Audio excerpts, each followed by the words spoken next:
Ang sabi po ng iba, ang tao daw ay dalawa pong klase. Isang masama at isang mabuti. Ngunit, mga minamahal ko, ang atin pong tatalakayin ngayon ay tungkol sa matuwid. Kapag ba sinabing matuwid, hindi na po ba nagkakasala ang taong ito? Tayo po muna ay manalangin. Dakila po namin Ama, sa oras na ito muli po namin inaanyahan ang inyong banal na Espiritu Santo na lumabay sa amin pong maiksing pag-aaral. Amin pong nilalapit sa inyo, Panginoon, ang aming pag-iisip, sapagkat sa pamagitan po ng aming pag-iisip sa inyo o pagbabasa o pag-aaral man ng banal na kasulatan, ay inilalapit po namin ang pag-iisip sa aming Panginoong Diyos.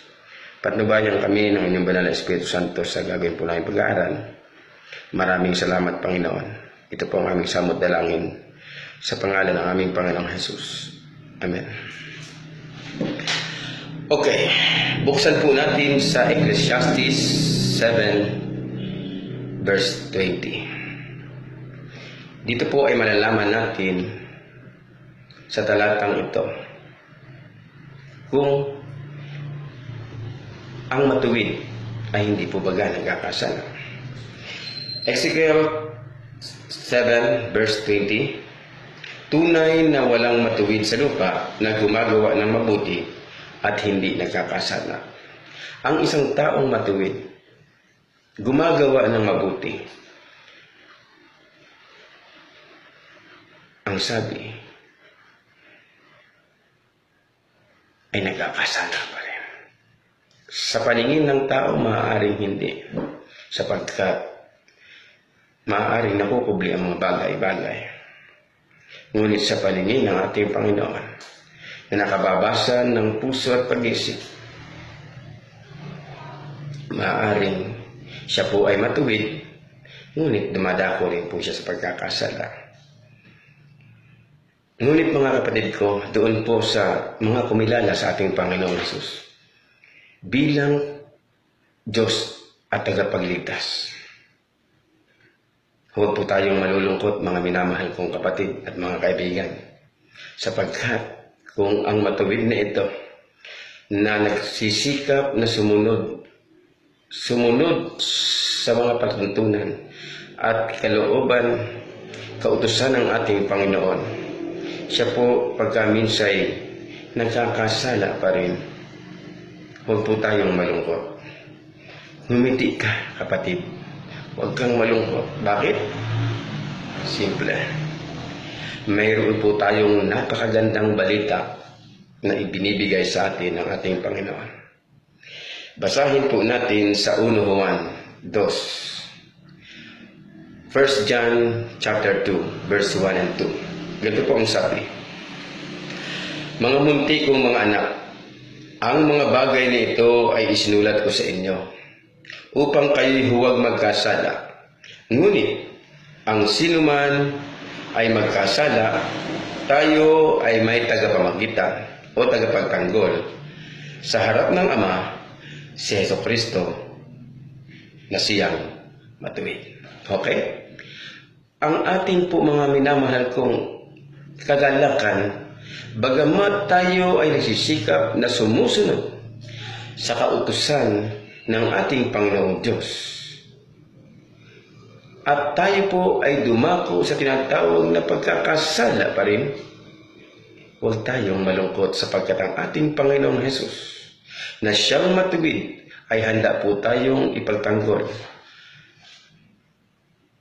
Sama. Siya po ang ating tagapamagitan.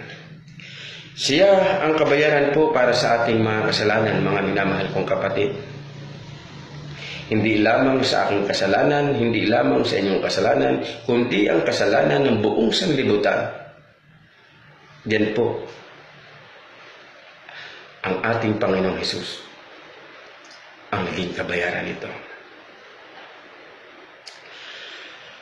Kaya nga mga minamahal, kung tayo po ay dumako sa pagkakasala, ngunit atin naman po itong ikinalulungkot, yung atin pong mga nagawang kasalanan ay mabuti po iyon at iyon po ay nararapat sa harapan po ng ating Panginoon. Kapag tayo po'y nagkasala, pagsikapan po natin mga kapatid, mga minamahal kong kaibigan, bumangon agad. Huwag na magpagtumpik-tumpik, lumuhod agad sa Panginoon at sabihin, Panginoon, patawarin mo ako. Alam niyo po ba mga minamahal? Ang ating Panginoong Hesus ay naandun ngayon sa kabanal-banalang dako sa santuario sa langit. Ang gawain po niya, mamamagitan doon sa mga taong matutuwid, sa mga taong kumikilala, sa mga taong tagasunod niya na dumadako pa rin sa pagkakasala. Napakabuti ng ating Panginoon pagkatapos niya tayong bigyan ng pag-asa na kung sino may sumampalataya ay hindi mapapahamak, kundi bagkus magkakaroon ng buhay na walang hanggan. Ang ating Panginoon pagkatapos niya mamatay, hindi pa rin po siya, mga kapatid ko, lumalayo sa atin. Patuloy na siya ay nagsasakripisyo para sa atin. Ang gawain po niya ngayon ay namamagitan sa lahat ng ating mga nagagawang kasalanan. Kaya ikalungkot po natin kung tayo man po ay nakakagawa ng pagkakasala. Pagsikapan po natin ihingi ng tawad agad sa ating Panginoon. At ang ating pong Panginoon ay nakahanda po tayong yakapin at linisin po sa ating mga kasalanan. Ayon po sa Micah chapter 7 verse 8. Hindi pong basahin. Huwag kang magalak laban sa akin o aking kaaway. Kapag ako'y nabuwal, ako'y babangon. Kapag ako'y naupo sa kadiliman, ang Panginoon ay aking magiging ilaw. Mga minamahal kong kapatid, mga minamahal kong kaibigan, huwag lamang po nating ikagalak ang kasalanan. Kung tayo nakakagawa ng pagkakasala, ikalungkot po natin ito, mga kapatid. At sabihin po natin sa ating kaaway na si Satanas, huwag kang magalak sa akin o kaaway ng Diyos. Kapag ako'y nabuwal, ako'y babangon. Kapag ako'y nasa kadiliman, ang aking Panginoong Hesus ang aking magiging ilaw. Pakatandaan po natin, mga minamahal ko, na ipinadala ang pagsubok na ito upang tayo ay maging sakdal. Santiago 1, 3 at 4. Santiago chapter 1 verse 3 and 4. Yamang inyong nalalaman na ang pagsubok sa inyong pananampalataya ay nagbubunga ng pagtitiis. At inyong hayaan na malubos ng pagtitiis ang gawa nito upang kayo'y maging sakdal at ganap na walang anumang kakulangan. Mga minamahal ko, ang hinihiling lamang po sa atin ng ating Panginoong Diyos ay ang pagtupad. Ngunit sa atin pong pagtupad ay mayroon pong kaaway ang Diyos na galit doon sa mga nagsisitupad ng kanyang mga utos. Sino po siya? Siyempre, si Satanas, ang kaaway ng Diyos. Kung tayo po ay sumusunod sa utos ng Diyos, galit na galit siyempre ang kaaway sa atin, kaya marami po siyang ibibigay na bitan o pain para ang ating pagsunod ay mahadlangan. So mga kapatid, kung babasahin po natin sa Apokalipsis 12 verse 17 at sa Apokalipsis 14:12, ang dragon o Satanas ay galit na galit doon sa mga nagsisitupad ng utos ng Diyos at may patotoo ng ating Panginoong Hesus. Ang tumutupad po, mga kapatid, ito po yung mga nagsisikap. Kapag sinabing tumutupad, ito po yung mga taong nagsisikap na magsagawa ng ipinag-uutos ng Diyos. Diba? Ngunit sa kabila ng kanilang pagsisikap, maaari po tayong madapa. Ano po? Maaari po tayong madapa sa pagsunod o pagsisikap nating sundin ang kalooban ng ating Panginoon.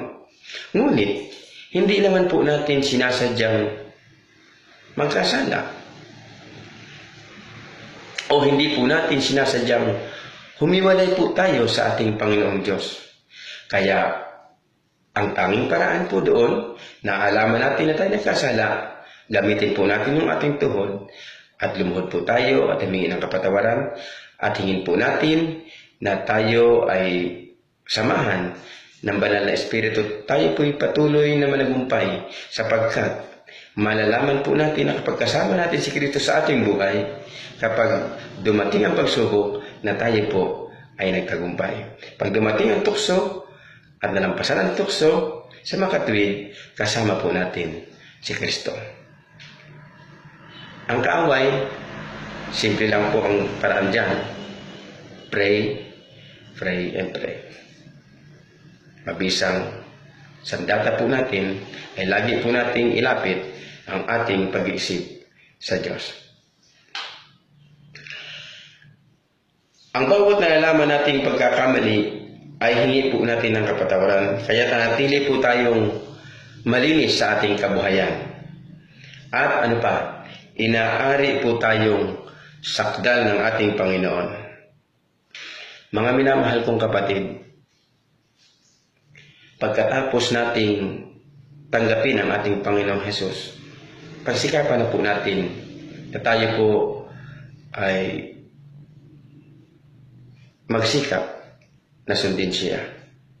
Sapagkat mayroon pong babala sa 2 Pedro 2:20-21.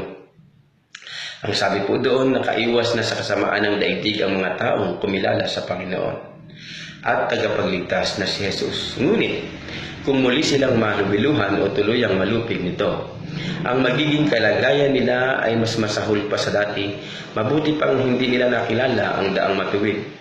Kaya sa talikdan, pagkatapos na maibigay ang banal na utos sa kanila.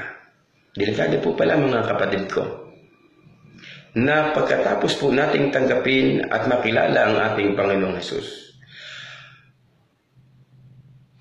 at tayo ay nagpatuloy sa paggawa ng masama.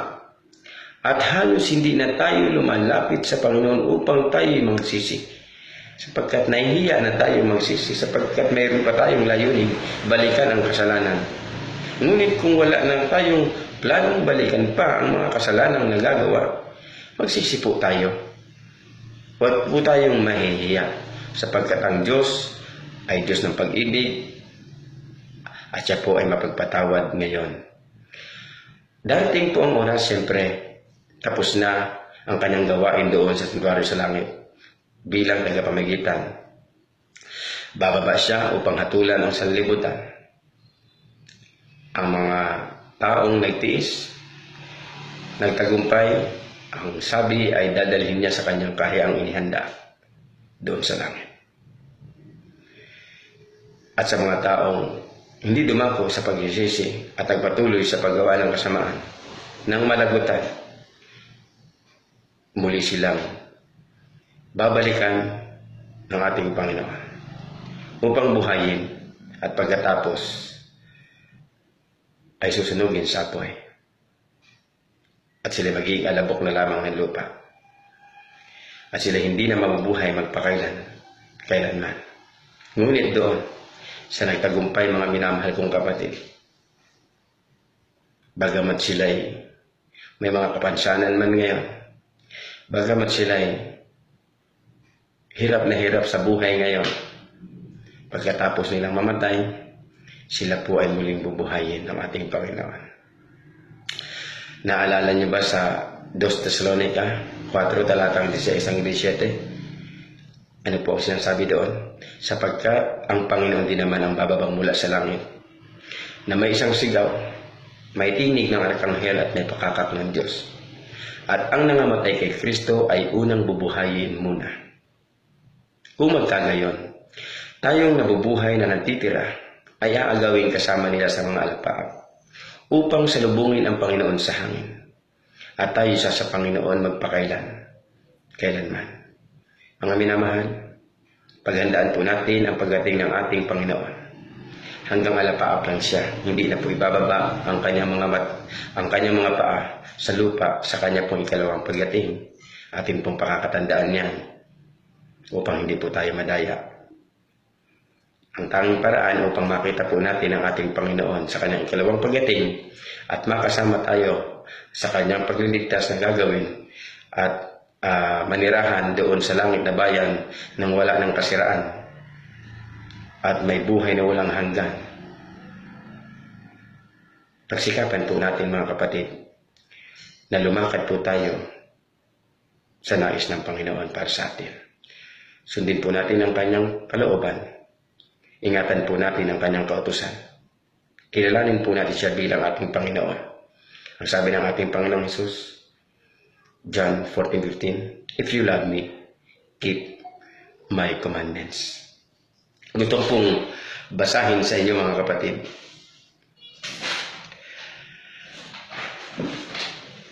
Ang sa Micah 7 o Micah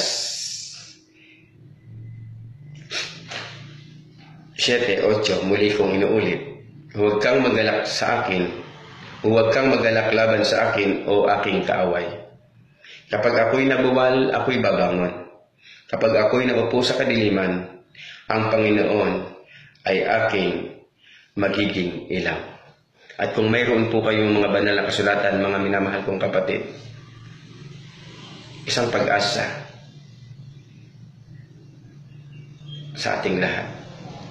2 Korinto, ikalawang Korinto, chapter 1, verse 10.